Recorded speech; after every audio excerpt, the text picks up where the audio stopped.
Alright guys, welcome back to another operaomnia video where we are going to talk about Beatrix, who is the next character to get her lost chapter in global operaomnia. Now I am specifically going to be talking about her LD weapon, what it brings to Beatrix, and whether or not, well, I guess really it's up to you to decide if it is worth picking up her LD weapon. Also, I will briefly talk about the fight as well, because the gameplay that you are seeing in the background is actually her LUFENIA fight that you will be encountering once her lost chapter drops. So let's go ahead and jump into it. And as always, if you do enjoy the video, make sure to smash that like button, subscribe for future JP or global content. I try to produce at least one video a day whenever I have the chance, and your support would be greatly appreciated. So let's go and jump into it. Let's talk about Beatrix herself. So shout out to dissidiaoperaomnia for the translated information on Beatrix's LD weapon. Now her LD ability is called Shock, and what it does is it removes all of the buffs, whether they are framed or not, on the enemy. It is an 8-hit AoE magic brave attack plus split AoE HP attack that ignores defense. The stolen brave can overflow up to 200% of the max brave. It converts 20% of HP damage dealt to the party's brave. The party receives a 12-turn 10% HP regen, and the enemies receive a debuff called Rose Petal that lasts for 3 turns. Now Rose Petal, whenever Beatrix is attacking any enemy with that debuff, it removes one buff that they have on them. It raises brave by 20% of max brave. It is a 3-hit magic brave attack plus HP attack that also ignores defense. The stolen brave can overflow up to 120% of the max brave, and it converts 30% of HP damage dealt to the party brave. Now Rose Petal steals brave by 10% of the enemy's max brave, and it lowers the attack of the enemy by 20%. And of course it does have its own HP regen, which will restore a certain amount of HP. So one of the things to look out for when you are facing up against the Malorith Gloria, but we are going to call them Medusa or Medusa Queens in this video, is that after a certain amount of attacks that they do, which normally they start off with like either 2 or 3 brave attacks, so they will start switching up to brave attacks plus HP attacks afterwards, and their multiple brave hits plus the 1 HP attack can be a very nasty thing. Even with the AoE brave plus HP attack, that's another nasty attack that you have to look out for. So you have to make sure that you don't get broken, or that you don't let them get broken if they are just attacking one target, because if they are doing that brave HP attack, more than likely you are going to get one-shotted and you're going to have to reset the entire wave again. So with the queens, they are resistant, they are double resistant against dark attacks, and they are also immune to HP attack disable. So Arciella, Kefka, and anybody else that does any type of HP attack disable, it's not going to work out against this fight. You are going to have to take some hits from these queens, unless you are able to delay them as much as you can throughout the entire fight. But the one thing that you have to look out for is that they will cleanse themselves. Now they won't cleanse the frame debuffs that you put on them. They will cleanse any debuffs that are not framed, and they come out with, I believe it's either 5 or 6 framed buffs on themselves, and with that is where you have to try to dispel those buffs as quickly as possible, because I believe the second to last framed buff that they give themselves is a healing buff, and they heal a pretty decent amount. So you're gonna have to try to you're gonna have to try your best to get that out the way if you don't have enough framed debuffs on them to avoid them from doing that. Now one option for you to be able to kind of work around it and make sure that they at least have 1 or 2 buffs, because you need those 1 or 2 buffs to be able to control the LUFENIA, but we'll get to that here in a second. So a Mediterranean Ami, she is an option to be able to bring to the fight because she has those frame debuffs. I think it's like what, 3 or 4, so that'll easily cover 4 out of the 6 spots for them to not buff themselves, and then they'll have like those 2 spots to be able to buff themselves. Kefka, I know that he has HP disabled, but he still has those 2 other frame excuse me. He still has those 2 other frame debuffs as long as you have his LD weapon. And there's a few other options that you can have here and there, but as long as they have at least 1 or 2 of their frame buffs, you will be able to control the LUFENIA orb, because the way to increase their orb is you have to remove 1 of their buffs. If you do not let them buff themselves, you will get hit by their LUFENIA orb. Now, with that LUFENIA orb, the max count is 15, and then when you do remove 1 of the target's buffs, the LUFENIA orb counter goes up by 10. That LUFENIA orb appears whenever you get them under 70% of their max HP. Now, normally the LUFENIA orbs, they tend to either appear at the start of the battle, or if not at 80%.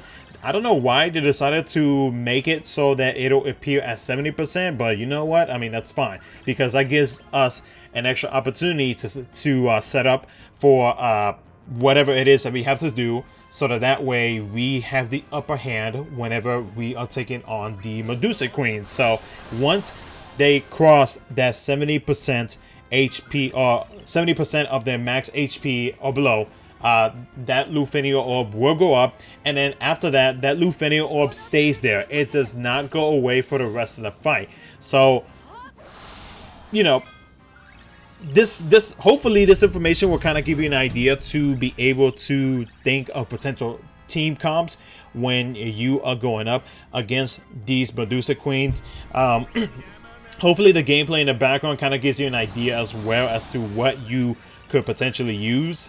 Seeing as how I do have Beatrix and Cloud. Now, I do have a unit that is not released in global that is named Kadaj for Final Fantasy VII Advent Children.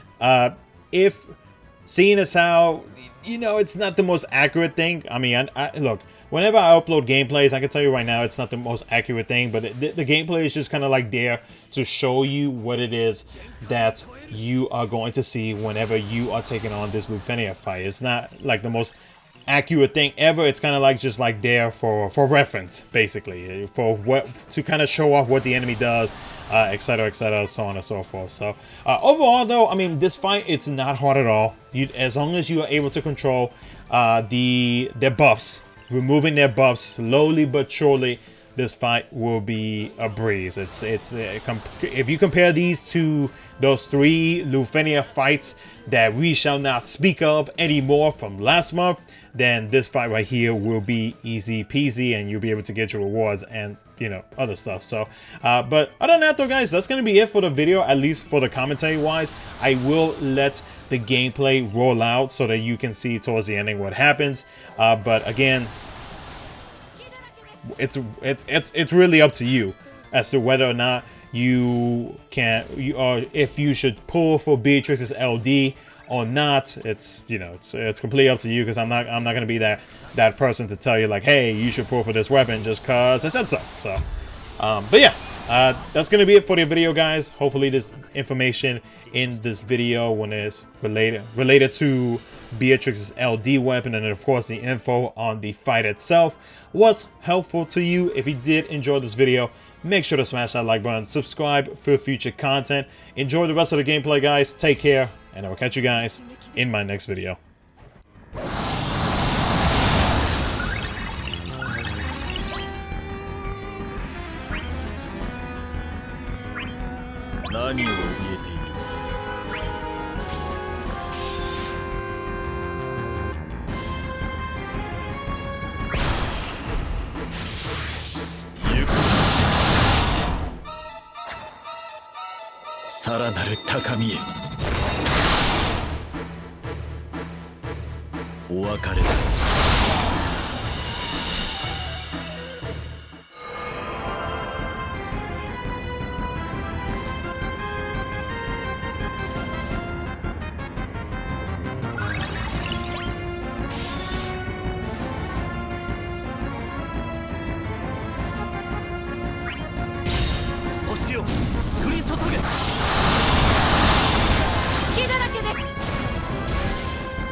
衝撃に飲まれなさい。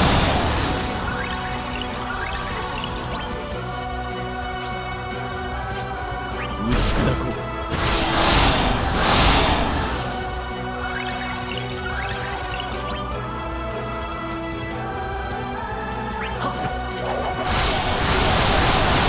隙だらけです。気まぐれだ。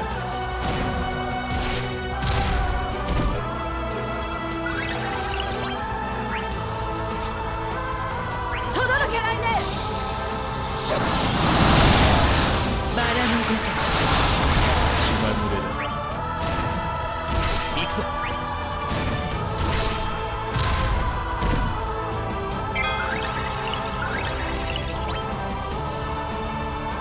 打ち砕こう。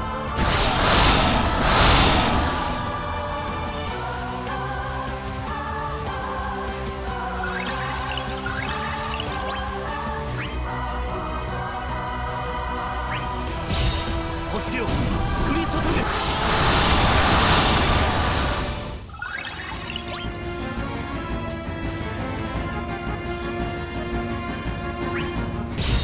この一撃で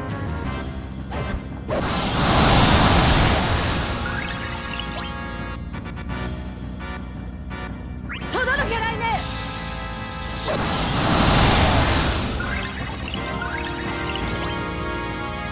打ち砕こう。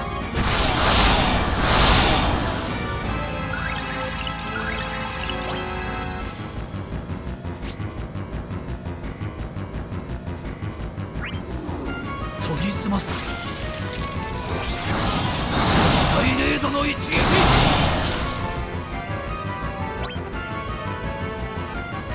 限界を超える。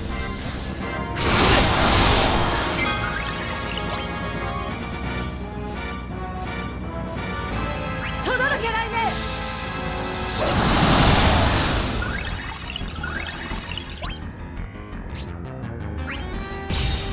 嘆いても遅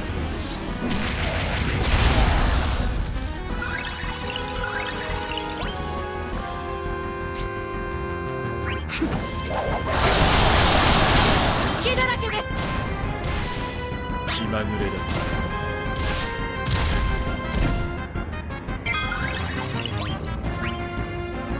この剣にかけて。はっ。気まぐれだ。行くぞ。あ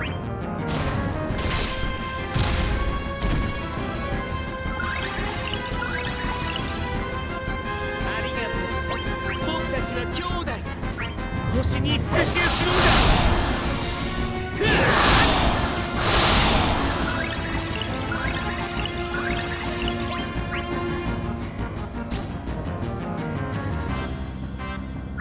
限界を超える。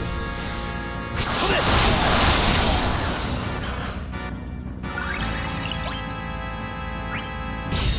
この一撃で